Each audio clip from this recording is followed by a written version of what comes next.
And happy to fucker. Merry Christmas, man. Because, it's the fireplace and there's Christmas music.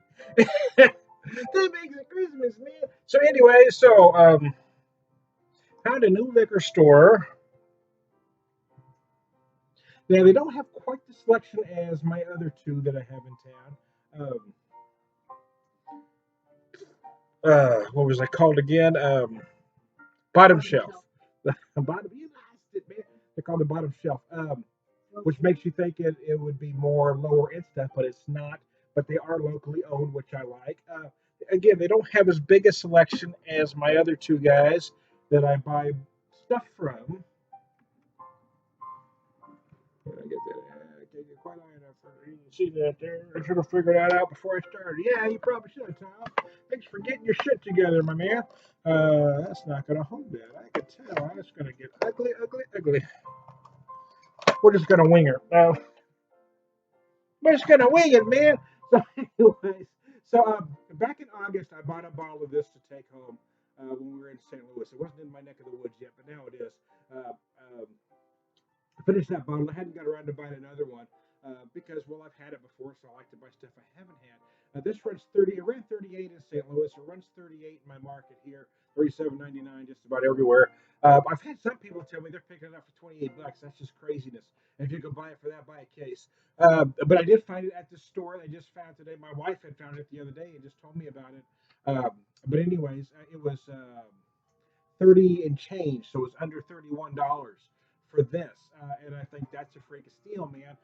Jameson Caskmates Stout Edition, 80 proof, I believe she says. Yeah, you know what? I like it. For me, it has a little more depth than the regular Jameson, but it ought to. It's about $10 more.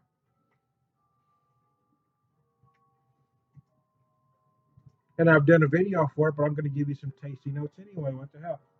Feeling more spice on the nose than I remember, to be honest with you. I do feel a lot of those stout notes though, because it imparts some almost fudge like notes to the whiskey that's not there.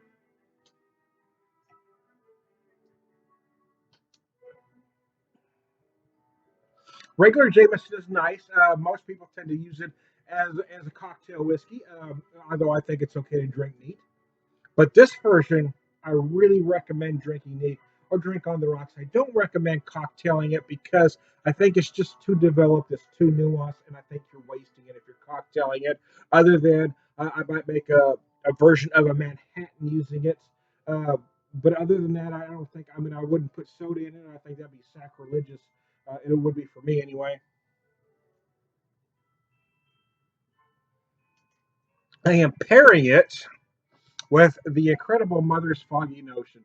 Mother's just put, they had a few that they were saving, I guess. 2013, they didn't make it 14 or 15. So they sold some 13, and I'm really digging this aged version. They're a little cagey about what's in it. It doesn't necessarily say there's aged oak, but oak is mentioned on their website. And it was kind of throwing me off too before I looked at their website because I was feeling a lot of oak on the nose and it was kind of throwing me off. So I looked on the website and they had oak in the question mark. So it may have touched some oak at some point.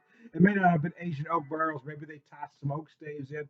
I don't know what they did, but you do feel some oak. And it may be that not all barrels are the same. Maybe they did these a little different. Who the hell knows? I did remember on my original notes as I was drinking this and did a video for it that I did feel that it tasted a lot like a sherry, kind of had that sherry feel to it. I believe it still does.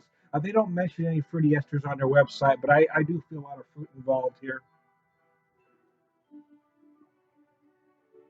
For me, it has a lot of sherry wine or sherry fortified wine characteristics,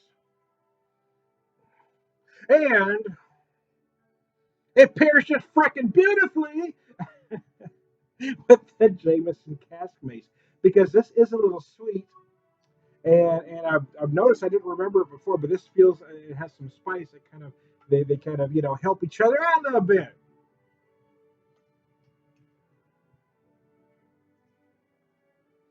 This is a way I've drank for quite some time. I don't do it every time, but I do like to pair a big beer, especially in the wintertime. I like to pair a big beer like this with a nice whiskey and sit and sip both. Um, some folks are one or the other, drink whiskey or drink beer. I like to do both because I think they can work together and complement each other nicely if you've got the right beer paired with the right whiskey. To me, it works. It doesn't work for everybody, I get that. But for me, it does, and I just love the combination. I just love my fake fireplace here. I got the Yule channel with some canned Christmas music, much to my wife's chagrin. She doesn't understand my vision, man. I feel like a director trying to explain myself to a producer. Come on, man, give me, you know, feel my vision. Anyways, I'm running along. I can see you're running along, Tom. Just let it go, man. Let it go. Let it go, brother. Anyways, hey, I'm Tom the Beer Whisperer. I hope all of y'all are having a Merry Christmas season, or Happy Holidays, uh, Happy Kwanzaa, Merry Festivus, Festivus, what the rest of us. Whatever the hell you celebrate, it makes me no damn never mind. It drives me crazy when I hear about the war on Christmas. There is no war on Christmas. What there is some tight ass Christians getting upset that not everybody celebrates Christmas. I'll tell you a true story. I have never once had somebody that wasn't a Christian get upset that I told them Merry Christmas. I have had more than one so-called Christian get their pennies in a wad because I said Happy Holidays. So there you go. Be happy, man. Whatever the season, do whatever greeting you want. Nobody should get upset about anything. Can we all just get along? I guarantee you, if you had a bottle of Foggy Notion and you had a bottle of Jameson Caskmates, you wouldn't be arguing about shit except for maybe who gets the last Twinkie. This is Tom the Beer Whisperer. I'll talk to you later.